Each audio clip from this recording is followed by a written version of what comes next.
Hello, I'm Sid Melcher, Executive Director of the World Affairs Council of Western Massachusetts, and I welcome you to today's Instant Issues Online event on disputes between Poland and the EU. We are using closed captioning. It has been enabled. It is auto-generated, so there may be some errors, but I believe you can turn that on or off on the little CC button in the lower right-hand corner of your screen. I'd like to begin by thanking our event sponsors, Glen Meadow, Sir Speedy, and Wilbraham and Munson Academy. And we remain grateful to NAI Plotkin and 1350 Main Street LLC, which provides us with office space and event space, which we hope to be using again in the new year with in-person events. Thank you as well to the Polish Center of Discovery and Learning for helping us connect to our speaker. Our moderator this afternoon is Michael Sweeney. Mike is a paralegal who is a former volunteer for the Polish Center. He also joined the World Affairs Council Board of Directors last month. So I will now turn you over to him and he will introduce you to our guests. Hello, everyone. I'm happy to introduce Mr. Gedeon Werner today. He's the Novak Family Endowed Polish Chair at the School of Business at Quinnipiac University. Mr. Werner combines both academic teaching and leadership of the American Polish Business Leadership Scholarship and teaching and leadership at the American Polish Business Leadership Scholarship Program. Through this program, aspiring young Polish business professionals complete their MBA studies at Quinnipiac University and are provided with the opportunity to gain substantial working experience in American businesses. Mr. Werner has also conceptualized and developed the Global Business Affairs Polish Certificate Program to be offered at the School of Business. He serves on the board of directors of the Polish Center of Discovery and Learning at Elms College in Chicopee, Massachusetts. I believe Professor Werner has a brief introductory presentation for us, and then we'll have a series of questions. We'll open up for the viewers to ask some questions. Professor Werner. Thank you, Mike. Thank you, Cynthia. Good afternoon, everyone. First of all, let me thank the World Affairs Council of Western Massachusetts for the invitation. Thank you so much. I'm privileged to be able to share my thoughts with you and your members today. And secondly, just a pro forma disclaimer that the views are mine and should not be viewed as the views of the Quinnipiac University or the Polish chair officially. Although I'm not ashamed of my views, but I just want to make sure that this is Gedeon Werner speaking more than just the institution. So with that, maybe without further ado, I will start my quick presentation just to give you a background on a situation in Poland between the EU and Poland dispute about, especially we will concentrate and focus on judicial dispute between EU and Poland. And I started with the first slide, which is Quo Vadis Polonia? Where are you going, Poland? After 30 years, or about 30 years of transformation and a very significant economic progress of Poland. Poland is a little bit at a crossroad, a political crossroad, and that has caused definitely an unease among the European Union partner and most recently also within the United States. All right, thank you. Today, December 13, is the 40th anniversary of the martial law imposed in Poland. On a personal level, for me, there's a special day because this is the day when I legally defected from Poland and later obtained a political asylum in the United States. For Poland, it's a tragic date probably because since the imposition of martial law, Poland has been split in half, basically. The magnitude of the martial law involved almost every citizen. And after the end of the martial law and the roundtable discussion in '89, there was this is like a day that can be considered as splitting Poland in half. Those that were opposed those that either didn't oppose but didn't do anything active to stop it, and those who collaborated. And unfortunately, there's a very big numbers of those too. Anyway, but let's go to our discussion about the most recent Polish EU quarrels about judicial system. Well, you know, we all know this, the story, follow the economy stupid. And for Poland, it's probably the geography that is very important to remember. And unfortunately, they believe that Poland can be the lone island within the EU. This is the EU, the west of Poland or the left of Poland, and then the Baltic states, Belarus, Ukraine, and then Russia here. They believe that Poland can be a lone island in Europe. Has a long history in Poland. The Poles are very emotional. We are a very emotional nation, and we lack the real politics in our life. And we always, especially in the 18th century when Poland lost independence through the partitions, the Romanticism period created a myth in Poland that Poland is like Christ suffering for Christianity. Poland is partitioned. Christ was crucified, and Poland is the one that will resurrect like the Christianity. It's Romanticism in art, but it really has a big impact on our behavior and on our attitudes. Well, nothing better explains the geography than this. You know, when you have Germany, and this is a Nazi Germany on the left, Russia, Soviet Union, actually, and Poland, you know, and the tender loving care as quote by both nations. That shows the drama of Poland in the being in the middle of Europe with two big powers that usually have direct influence over Poland, but they have a different direction when they export their ideology, or when they want to find the room to.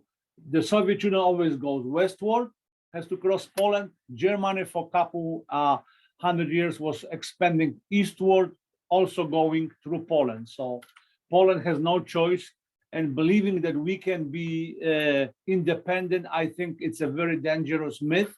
We cannot be and will never be a neutral country, because no one will ever agree to that arrangement for us, unfortunately. Just quickly, what are the common European values that we will be talking a little about? Respect of human dignity, freedom, democracy, equality, respect of laws, respect of human rights, and that includes minority rights. Well, to be honest, I think this is my personal view, but it's also find some background in research and in data.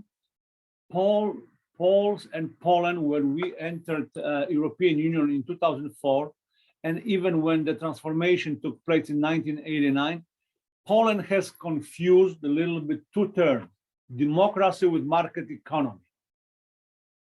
And I think that problem has been faced by most of the former communist countries, meaning the whole entire Central European Union.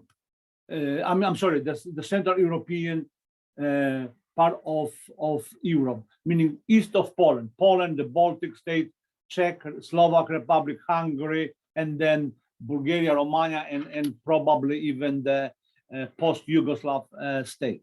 So there was a big confusion between the democratic values and economic values.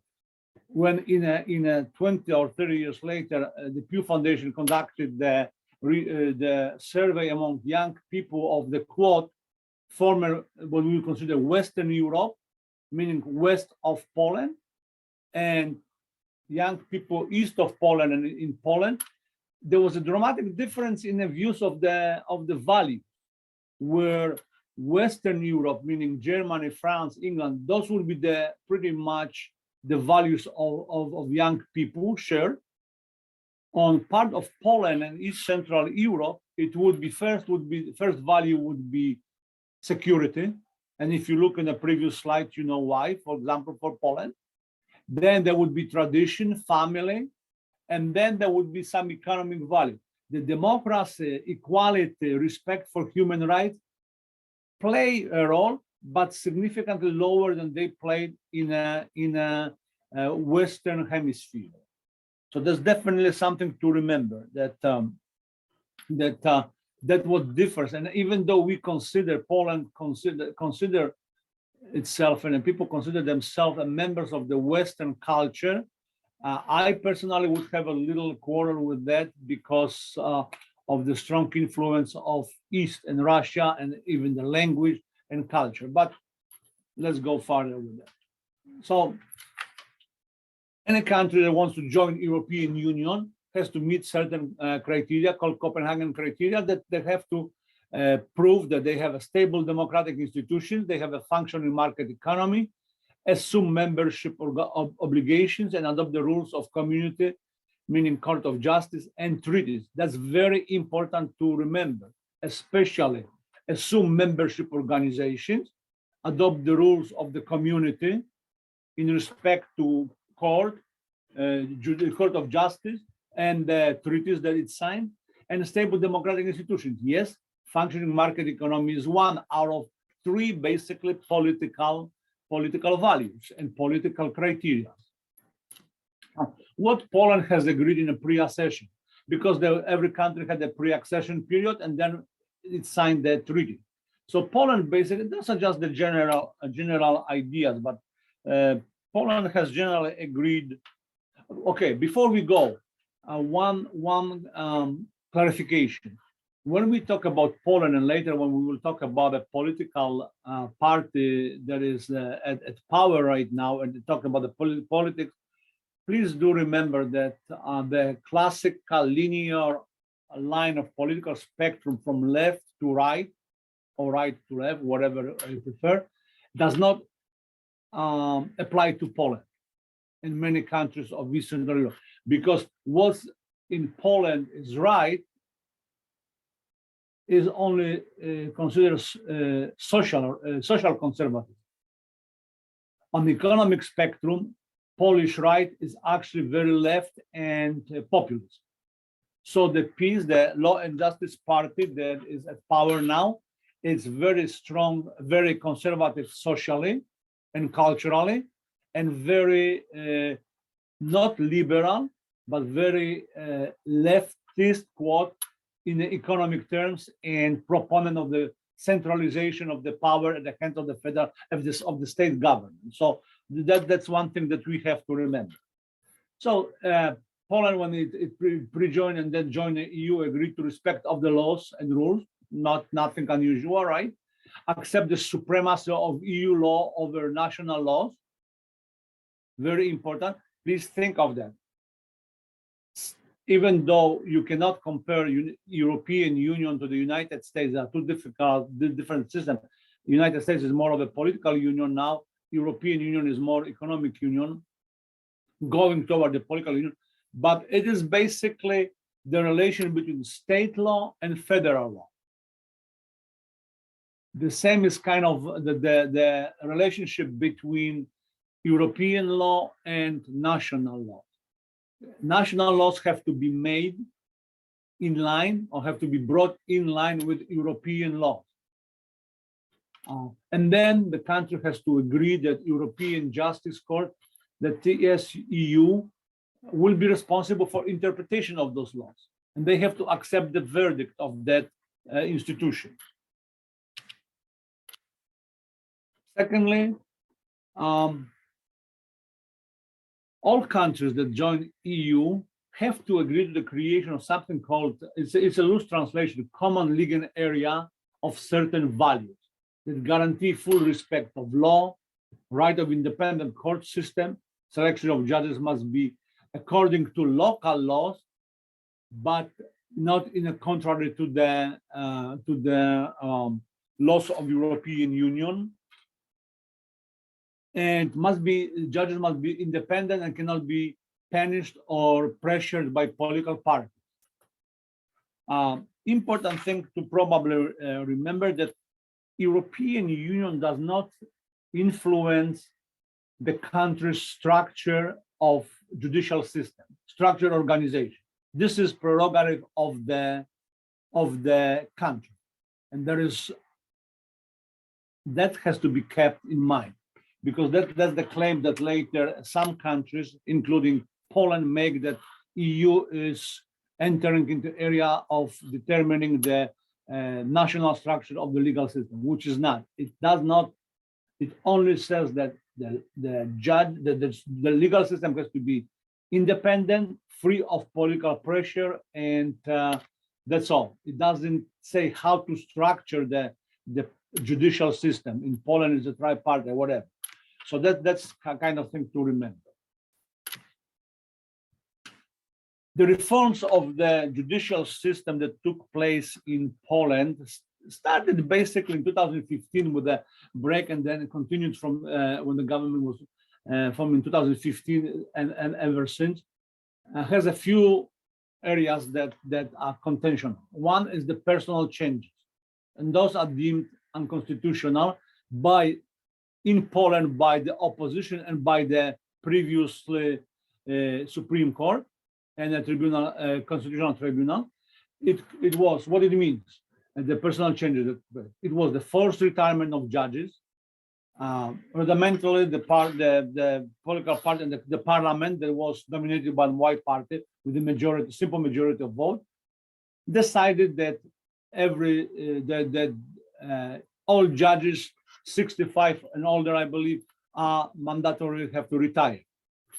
Then it also imposed repression against judges for rulings that were not acceptable to government and not allowed. Basically, how it worked is if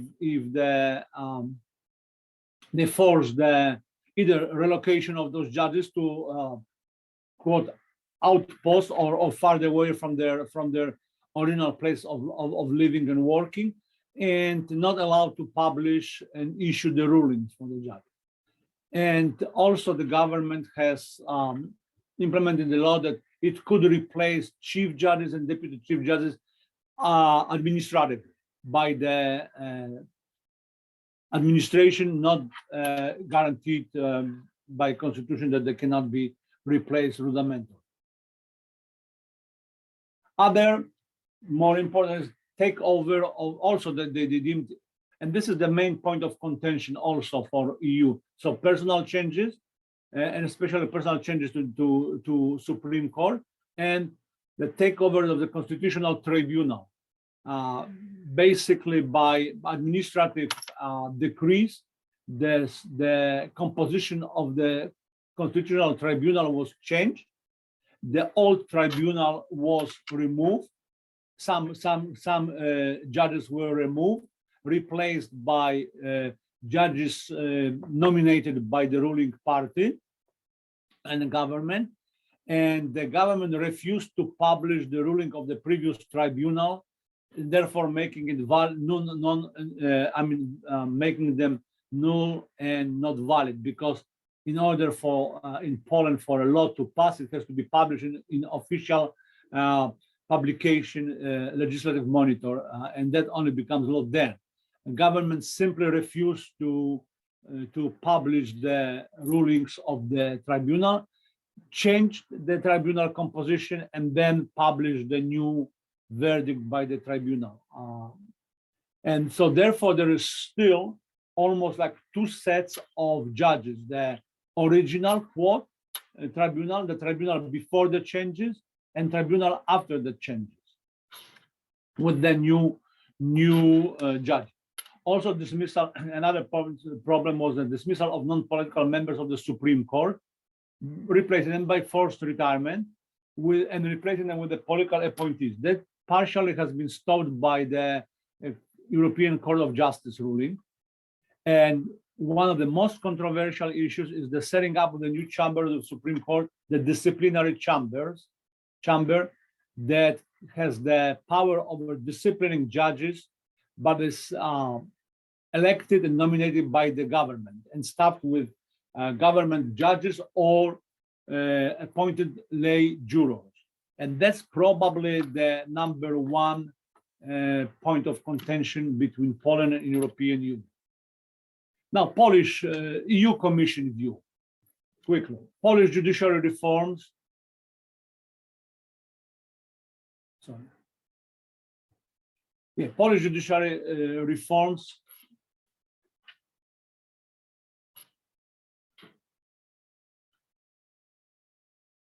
raise serious doubt about politicization of the judiciary system, dual judicial system, meaning all judges versus new, and negotiation by Polish court rulings in EU courts. Polish judges are also EU judges, so how they will refer to each other. Very important to remember is also the EU Commission views that Poland has failed to abide by the European Court of Justice and its measures to abolish the disciplinary chamber. And also European point of view is that Poland has dismissed previous judges in a non-acceptable way, meaning they were under the political pressure.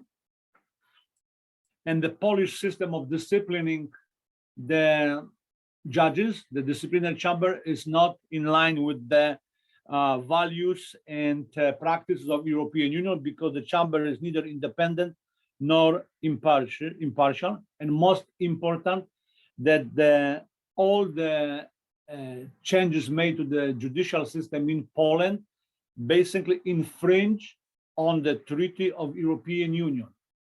So that's the biggest problem. This is the so-called Article 7, that when the country does not obey the infringes on the treaty agreements.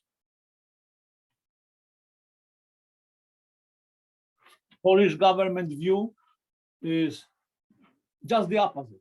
The constitution, Poland has a Polish prime minister has asked basically in order to avoid the decision make either to obey or disobey the rulings of the European Judicial Court, the Polish prime minister has asked Polish Constitutional Tribunal, which I remind you, in some point is deemed illegal and not and unconstitutional. It asked the Polish Constitutional Tribunal to rule on the supremacy of the law.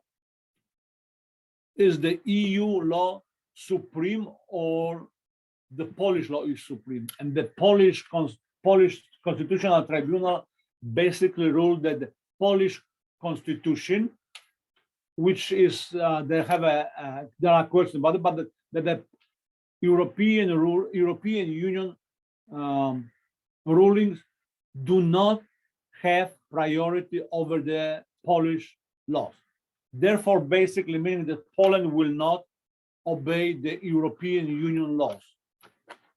It's inconsistent with and contrary to the Polish constitution, interferes with judicial system, and therefore is not binding. Basically, de facto, that's though we will talk a little bit later, Polexit. If you don't think again, United States, the state of Massachusetts decides that the Constitution of the United States is not binding for the citizens and for the state of Massachusetts. Therefore, rejects the Constitution. The question would be, is the state of Massachusetts a part of the United States or it's not? That's the question of the EU. The second, Polish government claims that the personal changes to the judicial system were essential tool to eliminate the remains of the communist regime and to make the judicial system more efficient. I mean, in Poland and in many post-communist countries that didn't deal with the period of post-communism and accountability of the communist system, the elimination of the remains of the communist regime is a very popular tool to hit the opposition or to hit any opponent. there is still strong anti-communist feeling in the country, and attaching the stamp that he is a post-communist or communist, it's in many circles is still the kiss of death. So anybody who wants to justify certain activities always claims that this is dealing with the post-communist remains. So that's definitely one of the points that was used. Another use is that similar judicial, I'm sorry for a mistake here, similar judicial systems processes exist in other countries, and those countries are not ruled against. Again, that's true, but the European Court of Justice does not rule that the Polish judicial system is illegal or it's contrary to the European law. It just ruled that the certain decision about the creation of the disciplinary chamber and activities of the court by dismissal of the personal changes, those are the actions are in contrary to European law, not the system and organization itself. And then very strong in Poland, you can see that especially when it comes to Germany, is the kind of a syndrome of the tower under the siege. Europe is illegally blocking Polish the funds to Poland because it wants to, and EU in that terms means Germany. I mean, if you witnessed the recent trip by the newly elected German Chancellor to Warsaw over the weekend, and there was a big campaign, anti-German campaign with the posters around the city about the atrocity of Germany during the World War II and the concentration camps, etc. And you can see that quite often EU is associated with Germany, even though most of the Polish people have managed the reapproachment with Germany quite well over the last 40 years. Both sides have done tremendously difficult but important work of reconciling both nations after the World War II. It started, of course, before when Poland was still communist. Nevertheless, there is very strong anti-German sentiment, easy to be invoked. So the EU is blocking funds because it's all about money, because it wants to weaken Poland. It forces Brussels dictatorship, make Poland second class, and of course German conspiracy. EU that's what we already talked. EU condition actions. Well, European Union, unfortunately, and fortunately for Poland, maybe it's not known for a swift action, but it is being changed recently, and that's the European Judicial Court has imposed financial penalties, either on there are two types. There are cohesion funds, and then there are European funds, and then there is a post-COVID recovery. In that case, the first one, the easiest to stop, is the post-COVID recovery funds, partially loans, partially grants to each country that has to implement the post-COVID economic recovery plan. Those funds to be transferred to Poland have been stopped until there is the reversal of the decision about the disciplinary court chamber. It started infringement procedure. That's the most. This is kind of like an atomic bomb. Started Article 7 that basically it's claiming procedures to prove that Poland has infringed on European Union treaty. I'm sorry, and it wants to tie the European Union funds to adherence to EU laws, saying that economic benefits cannot be separated from adherence and acceptance of the common political European values. So in one case, European Union Commission has successfully blocked the cohesion fund, the second type of the funds, the bigger part of the funds that come to every country. And Poland is right now, for last two budget periods, meaning pretty much 12 years, because budgetary period in Europe is 6 years, with the 7th year as the interim. So over 12 years, Poland has been the net beneficiary of the cohesion and structural funds that European Union transferred to all the countries that recently joined EU to bring up their quality of life, standard of living, and infrastructure, etc., up to and par with the European Union countries. So the funds that are for cohesion, those meaning that those funds are to bring those funds are dedicated for the local and regional governments to bring their standard of living and par with the Western quote, because it doesn't have this designation, doesn't work anymore, Western Europe and Eastern Europe, but we know what we mean, meaning west of Poland. So those cohesion funds have been stopped for several local and regional governments in Poland, governments that have implemented and legislated so-called LGBT-free zones. And swift action by European Union and stopping those funds have actually resulted in a reversal, and most of the regional and local governments that first imposed those LGBT-free zones have reversed their decision and eliminated those zones.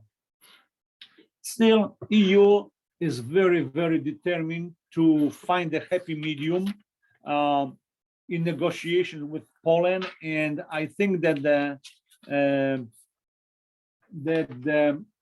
European Union patience with not only Poland but the similar issues are with Hungary, and especially results from the fact that the founding fathers of European Union, when designing the laws of the treaty and the treaty, have not envisioned even a possibility that the member state country would question and reject the basic values and tenets of the European Union. So EU does not have to be honest, doesn't have any instruments to deal with the situation. It has to invent, quote, or implement those instruments. Hence, the tying the European Union funds at various levels with the acceptance of the values and articles of the Treaty of Association with EU. Other EU-Polish dispute, the power plant Turów, that's on the border with the Czech Republic, dispute with the Czech Republic that sue Poland to the European Court of Justice. And Poland lost with a 500,000 daily penalty on Poland. The issue at stake is the Czech community, because it's in the city, the Czech local government sued the coal mine that it's, in the simplest way, it's diverting the water from the community into the operation of the power plant. And the European Court of Justice found Poland as guilty and imposed the penalty. There are negotiations between Poland and Czech Republic on that, but they have not been resolved. Another point of contention between European Union and, in this case, also United States, is something called Lex TVN and Discovery. TVN is a Polish TV station that is owned by Discovery, and the Polish government tried to implement the law that would prohibit more than 45% of the foreign ownership of the media, claiming that many countries have the same rule. It's true. And there are 5 countries in the European Union that have limits on foreign ownership of the media. In Poland's case, there was directed toward non-EU countries, and as it happened, Discovery, US TV station and US business is the largest institutional investor in Poland in a national TV station, and the government did not want to extend its license to operate. And it was EU also, because it was given as the retroactive and shouldn't be, because even the countries of EU agree that, okay, you can implement such law, but not retroactively. Basically, it was a forced nationalization of the Discovery's channel station in Poland, because the provision was that the shares of the company would be bought by Polish state company.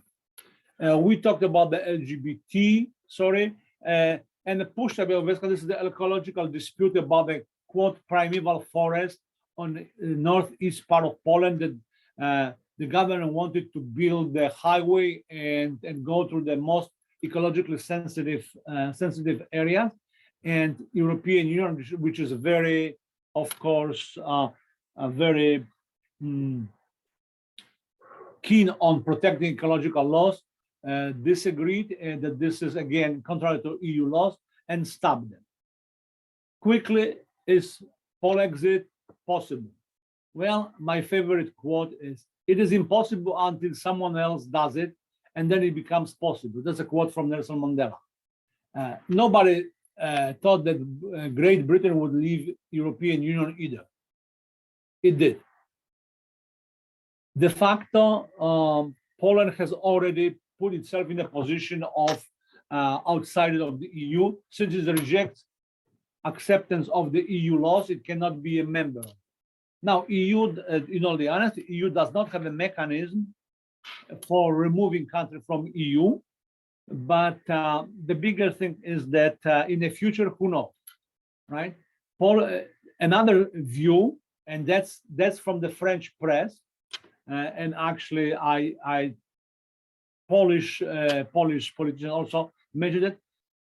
Basically, this is the last European Union budget cycle that Poland is still a net beneficiary of the funds.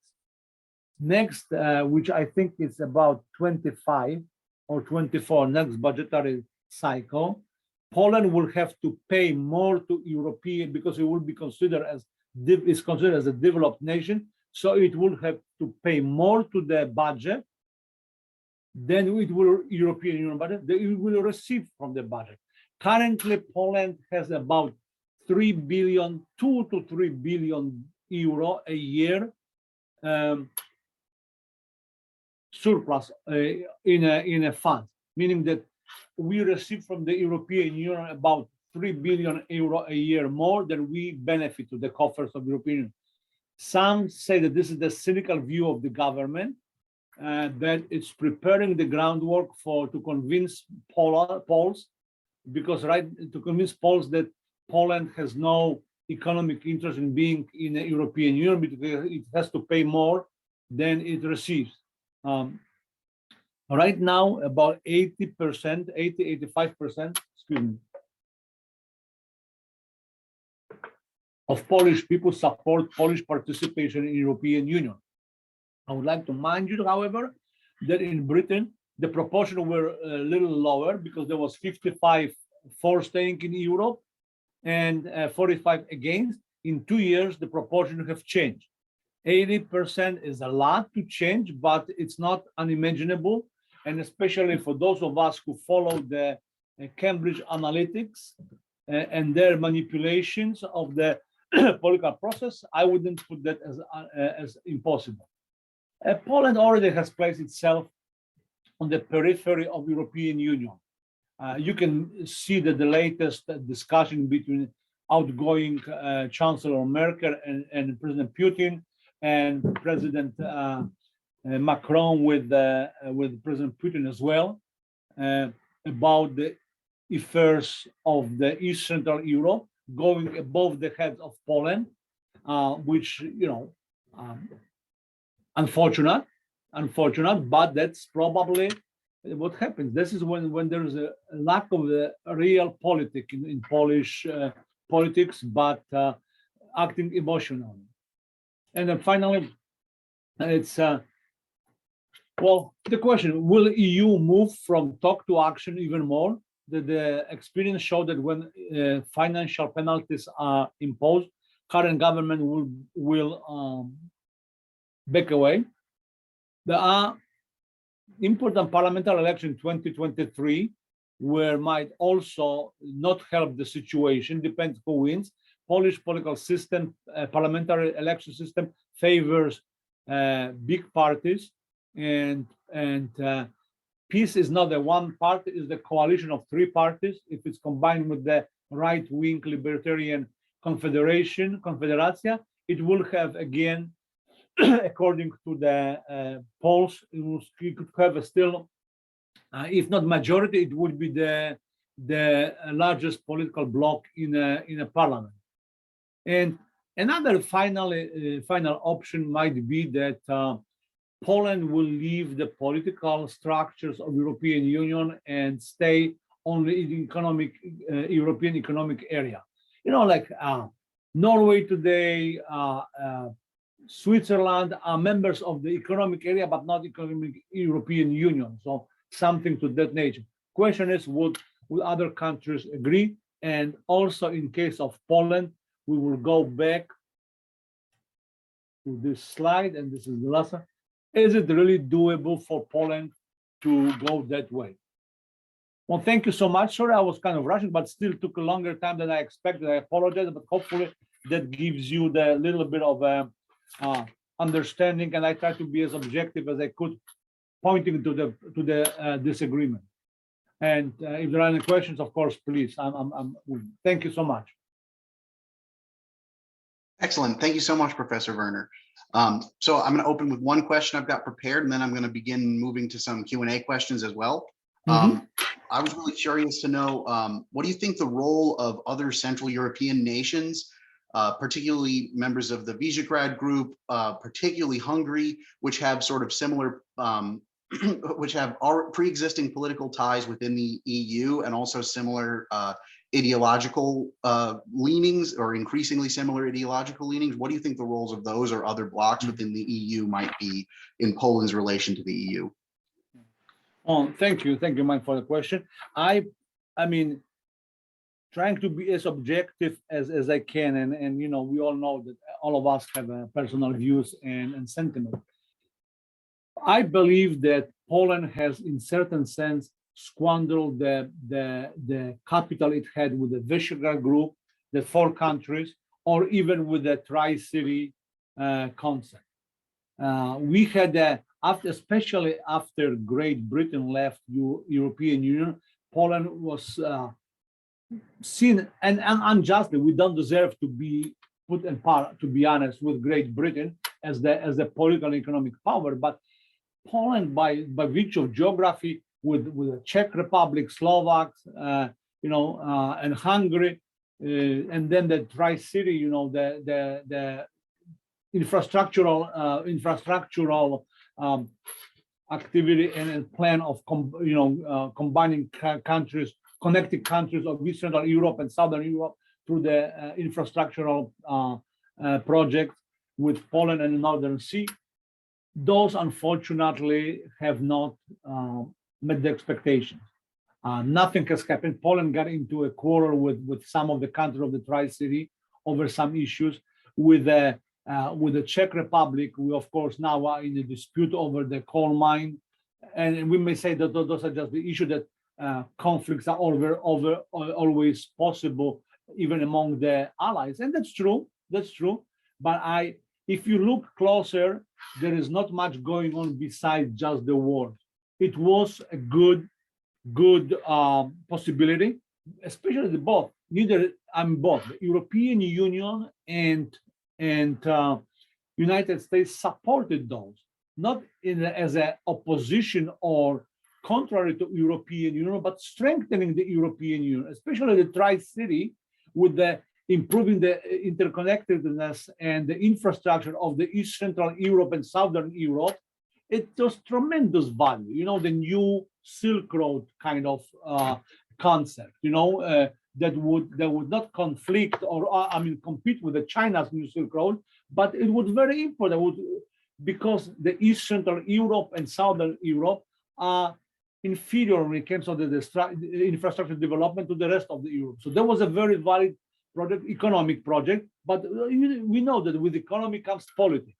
Poland probably punched above its league a little bit, trying to be trying to be political power. But let's remember that we have some unresolved historical issues with Czech Republic. We have with some Baltic states, and Poland has to tread carefully too. So it's not seen as the aggressor or as the imposter of its rule. You know, the Polish-Lithuanian Commonwealth of 15th, 16th century, for us, it's a great example of golden age of Poland. But for Lithuanians, it's a little different.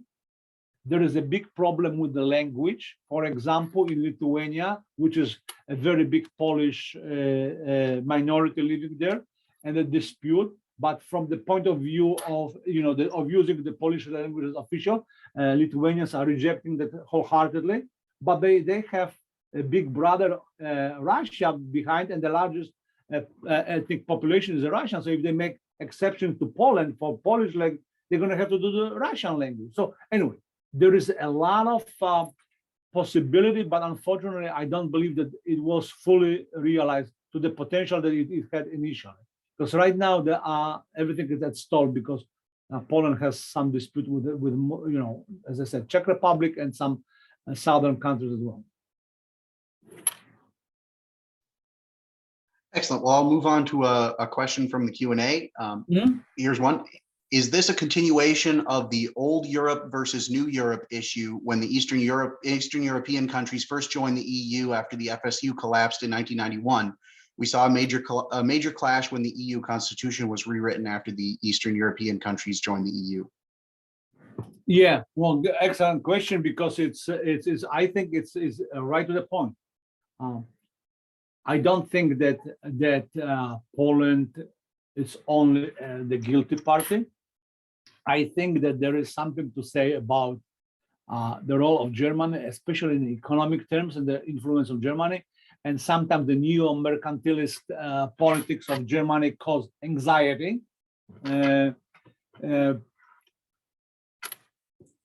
I think that what might happen is that European Union as an experiment, I don't know if it will fail, but it might change a little bit. I mean, in the scope.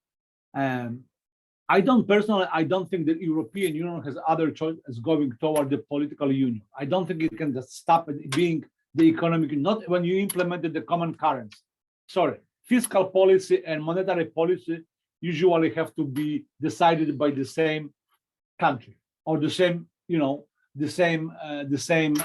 political entity, not separate. We know what has happened with the economic crisis, with Greece and a number of countries going bankrupt, because there was that, the roads between fiscal policy and monetary policy went the opposite direction. So European Union will probably integrate itself around the Eurozone, the countries that accepted Euro as a currency, the 19 countries, and the other countries might be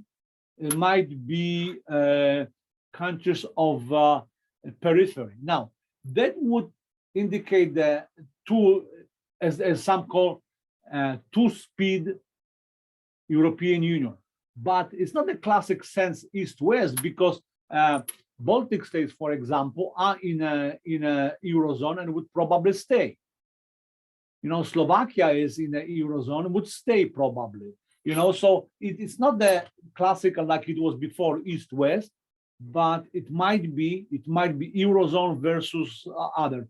So like the nucleus of European Union would be the Eurozone, the 19 countries, or 20, whatever the number will decide to go Euro, it will meet a condition, or the rest of the European Union. But probably I would say that there would be a division with that, but not in a classical sense like it was before, East-West, more economic lines.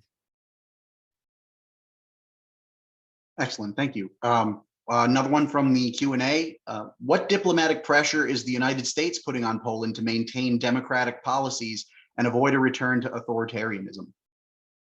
Yeah, well, that's the question that we face here in the US as well. You know that there was a Democratic Summit recently with President Biden. Under previous administration of President Trump, there was much closer cooperation with Poland and United States, mostly in economic terms, and some political help to, meaning visit, to strengthen the electoral system. I think that U.S., although, and I'm going to put the head on as an American right now, being Polish American, I think U.S. has also, it's time for the U.S. to put a little bit of the ash on the head, meaning feel sorry for what it does, because U.S. has lost a lot of credibility when it comes to democracy building around the world. And I'm saying that with much anxiety and sadness. I spent 30 years working for U.S. government and as a direct employee or government employee or government contractor, promoting American values around the world, from East Central Europe to Africa and Central Asia. I work for Department of Labor and help with the economic transformation, work on the political transformation. And it saddened me how the United States lost its capital and squandered its capital with East Central Europe and post-communist country. Nevertheless, it's still an influential country and it's still looked upon. And if it combines with the European Union, it will have a tremendous impact. Now think, one thing that most recently and the action by the two actions that they met with a strong opposition, and the LGBT minority issues and anti-Semitic legislations in Poland. It was about the property ownership.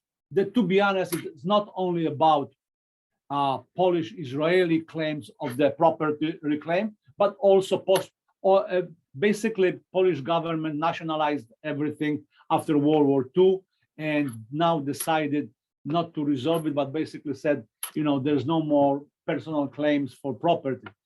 Now, those two legislation met with a tremendous opposition in a European Union, United States, and they resulted in a withdrawal of Poland from those two legislation. But for me, that's the problem, because at the same time, those two legislations strengthen the feeling of Polish people and would strengthen the feeling in Hungarians, also that US and European Union is promoting the cultural warfare by promoting certain value of certain minorities, even though I disagree, but doesn't matter, right? The attack on LGBT anti-Semitic legislation, which is not exactly, it's not only anti-Semitic, because again, the same law applied to the Poles who lost their property to the communists, but Poland has never, like any other country in Eastern Europe, has never passed the law and resolved that issue of the Jewish ownership, of the Jews who were exterminated in a Holocaust. We never dealt with them. We just swept under the carpet, thinking this is not going to need to be resolved. But those two issues, at least, for me, are the symptom of the deterioration of the democratic institution, but not the cause of it. The cause is there is the deterioration of the democratic institutions and values in some countries, and they cause something else. So the role of that shows that, yes, in case of Poland, financial pressure works.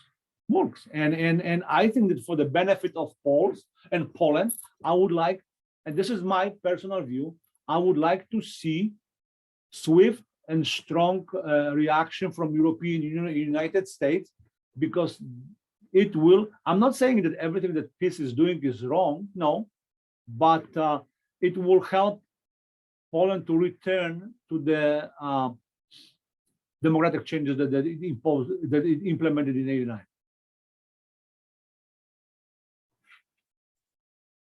Excellent. Well, we're getting close to the hour, so I just wanted to make sure with you that, or maybe see whether you were available for another couple of questions. Oh, I am absolutely in. I'm your guest, and I appreciate that. So I have as much time as you wish. Excellent. Well, then we'll just get through a couple more of the Q&A questions, and Let's see, another one is a question about Poland's relationship between sort of the EU and the West and NATO more broadly versus Russia and the East more broadly. And maybe more specifically, or not so much more specifically, but to add to that, like how do Polish foreign policy leaders and leaders in general conceive of Poland as a potential leader? Since you mentioned that you personally don't think that they could be a fully geopolitically independent power, like what role does Poland sort of play as the axis of East and West here? Well, again, when we look at the map of Poland being in the heart of Europe and on a crossroad between Russia and the rest of Europe, Russians always go across Poland, but Poland, and now I'm falling into this trap of messianistic Poland. But in 1920, the war between Poland and Russia basically stopped the spread of communism to the West. There's no question about it, and now Poles were fortunate that to win with the Russians because Stalin decimated his own army and own army leadership. But nevertheless, we put up quite a fight because it's a traditional enemy of Poland. So even if there was not a technical capacity, the spirit helped to win the war. Poland could play a very significant role between East and West, because as I said, I don't believe that Poland is fully Western country, meaning accept all the Western values. I think we are at the crossroad. We close to Russia. Russian obsession, as George Kennan used to say, that the Soviet historian, American historian of Soviet Union said, Russians are obsessed with security. They always look for the natural borders, natural, protection. Well, they have Ural on one part, but then there is an Atlantic Sea by Portugal and France. That's why they always go east. It's a never-ending story. The same with Poland. Poland is what it is. You can just pack and move. Poland could play integral role. That's why, for example, in a NATO, Poland plays better role because we value security more than we value European Union values of democracy, individual rights, protection, etc., etc. Or military, because the security is important, and political and military security is part of that. The economic security will be another one. But Poland has been a very diligent contributor to NATO budget, over 2% of GDP, and it's modernized its army. It could, for political reasons, of course, it wants to host even more American soldiers because that's the best protection against Russian invasion or Russian, attack. So Poland could play. I wish for us, for Poland, that we don't try to punch above our weight or our league. I think that our sometimes megalomaniac attitude that we are the Christ of Europe or whatever. No, we are strong, formidable country with 37 million people, very strong economy. It has done tremendously good job with the economic transformation in Europe. It can be example. Did wars with the Polska. It could play a role, active role, especially as being a promoter or protector, quote, or the speaker for the other East European countries, because they will naturally look to Poland, but Poland has to give up its imperialistic little attitude. Oh, they are smaller, we do what we want.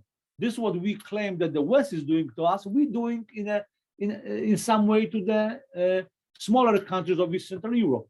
That, and I remember that I really experienced that in the early days of transformation. Those countries looked up to Poland. Today's Romania, Bulgaria, and some of the former Yugoslav republics, they look up to Polish economic transformation model. And we could play and probably we definitely have the place at the table but we cannot, we have to start doing real politic versus emotional politics. We cannot get offended easily and just say, oh, I'm not going to play anymore. I'm going to take my toys and move out of the sandbox. So Poland could play bigger role as this connector between West and East if it chooses and if it changes its own attitude toward the East European countries. NATO is a good example. Poland is protecting Baltic states, and it's taking a lead basically on that. So it is possible. It is possible. I think maybe just one more question, sort of related to the question of East and West, since we didn't mention the sort of Belarusian border crisis yet, and it's sort of, we have a trend of hitting instant issues talks that deal directly with current events, just by chance. What do you think Russia's role in that situation is? Do you think it's part of a broader sort of hybrid war between NATO and Russia in the region, or do you think that it's more of a localized question between Poland and Belarus that has sort of rippling ramifications, but perhaps the actual question is more localized? Yeah, well, Russia will never, ever give up on opportunity to mess around European Union or United States. If they can do anything to impact the status quo, they will do. There's no question in my mind that President Lukashenko cannot do anything without Russian permission. So the refugee crisis, and mind you, Lukashenko just did something, quote,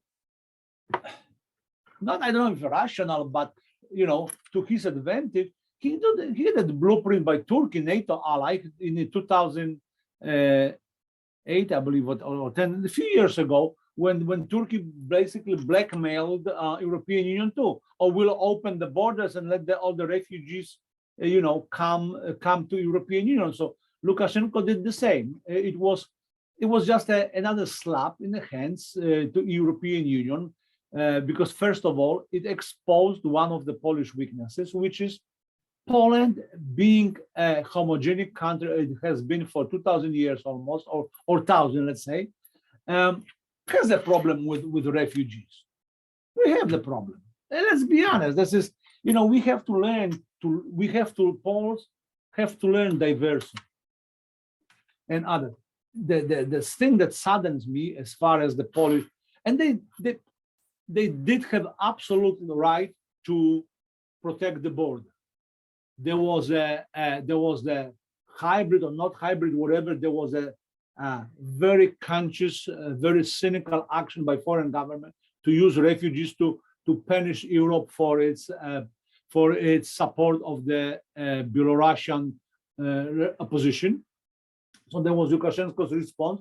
Well, you levied sanction against my country. I'm going to do that, knowing that it's not going to win, but it doesn't matter. It caused a stir. It caused some friction between the EU member. Now, Poland had the right to protect the border. Poland protect not their own border, but also the European Union border. The mistake Poland has done that is not that early on it did not accept the EU offer of help and bring it to the European level rather than Polish-Belarusian level, because then the Poles became they appeared as the insensitive. And the Lukashenko played it perfectly when Poland decided to not allow the journalists because it got offended that they were too critical of the government and government action. They decided not to allow them. Lukashenko very happily invited all the journalists from the world and showed them their point of view. So no question, Russians are using that. Maybe the Russians have a very long term of foreign policy, contrary to the United States that has every 4 years probably. In Russia, President Putin has been in power over the last 6 American presidents. There is a consistency in the Russia views foreign policy in a long-term planning. I wouldn't be surprised if that was a prelude to invasion of Ukraine. Europe got distracted with that a little bit. The Russians got problems somewhere else. And in the meantime, when we were dealing with the border on the east side of Europe, Russia is strengthening its forces and preparing for invasion of Ukraine. So those actions are connected. Nothing in Russian foreign policy is left to a chance. It's all, that's why the Russians are master chess players. They don't leave anything to the chance. So this is not an accident that it happened. Suddenly the problem is resolved, right? It's not resolved. The refugee problem in Europe, like the refugee or the immigrants problem in the United States, will not be resolved ever unless we address the issue at the source of the problem. You can build the walls as high as you want. We know it will not work. It will not work. The oceans didn't stop immigrants from coming to the US. The Mediterranean Sea doesn't stop the African scum. We have to solve the problem at the roots of the problem, in the country that there are people, and I'm a political refugee, and I can tell you, people don't leave country because they just want a better life. I traveled to West many times before I defected. I like the freedoms of Great Britain, where I lived for a couple of years. I love the Western democratic values, but the reason I left were political, was a safety and security. If we don't help those countries in Africa or in Central and South America build a safe neighborhood, safe country, we'll never resolve the issue of the immigrants, never. So again, just quickly, yes, it's absolutely of Russian invention problem. And it was to distract from other things, and also to expose some weaknesses in between the member states of EU. Russia does not like to deal with Russia likes to deal with the power countries only, not with the black countries. That's why it deals directly with the United States. That's why it deals with Germany, traditionally and historically, and with France. EU for them is a nuisance. They don't want it because then they don't have a leverage point.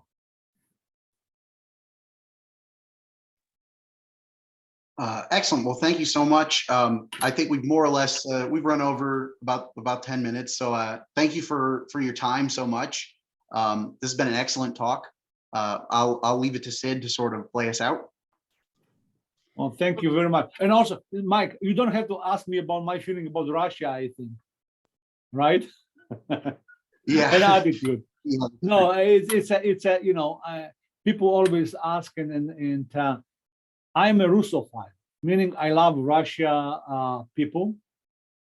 I like Russian literature. I like many Russian things, and I am a staunch anti-communist and anti-Soviet. But this is the difference you have to have about Russia. Excellent. Yeah, sort of recognizing the role of the state as separate from the nation and their interrelation. And the people. Well, thank you very much for the opportunity. Thank you too so much. Thank you both, Professor Werner and Mike Sweeney. I just realized I forgot to thank two important people and entities. I'd like to thank Jeremy Cole, who's a member of our board, and through JD Cole TV, he will be magically turning this video into something that can be shared on our website. And I'd also like to acknowledge our partners, Valley Eye Radio, which will be broadcasting this audio for their audience, for people with visual impairments or print disabilities. So thank you all for tuning in, and watch our website, wacwestma.org, for future programming. Thank you and have a great afternoon. Thank you. Happy holidays, Merry Christmas, whatever holiday you celebrate. Thank you. Bye-bye.